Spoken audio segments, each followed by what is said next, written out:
దేవుడు నిన్ను ఎప్పటి నుంచి చూస్తున్నాడు తెలుసా? నువ్వు అనుకుంటున్నావు ఇప్పుడు మందిరానికి వస్తున్నాడు కాబట్టి నా ప్రార్థన వింటున్నాడు, నేను మందిరానికి వస్తున్నా కాబట్టి నాకు అది చేస్తున్నాడు, నాకు ఇది చేస్తున్నాడని. కానీ తల్లి గర్భమందు నువ్వు రూపించబడక ముందే నిన్ను ఎరిగాడు దేవుడు. తల్లి గర్భంలో నువ్వు కనుమగా ఉన్నప్పుడే నిన్ను చూశాడు కాబట్టే కొన్ని కోట్ల కణాలు కాదనుకుని నువ్వు బ్రతికావు. మనిషి పుట్టక విజయముతో ప్రారంభమైంది. నేను చెప్పేదాన్ని పాజిటివ్గా అర్థం చేసుకోండి, నెగిటివ్గా అర్థం చేసుకోకండి. స్త్రీ పురుషులు ఏకమైనప్పుడు పురుషుల నుండి కొన్ని కోట్ల కణాలు విడుదలవుతాయి స్త్రీలోకి. కొన్ని కోట్ల కణాలు విడుదలైనప్పుడు ఒకే ఒక కణము స్త్రీ యొక్క కణముతో చేరినప్పుడు పిండోత్పత్తి జరిగిద్ది. ఈరోజు ఆ ఒక కణమే నువ్వు నేను.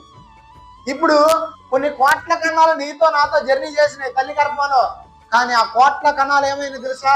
చచ్చిపోయినాయి. అంటే అవి ఓడిపోయి నువ్వు గెలిచావు కాబట్టి బయటకు వచ్చావు. ఎందుకో తెలుసా?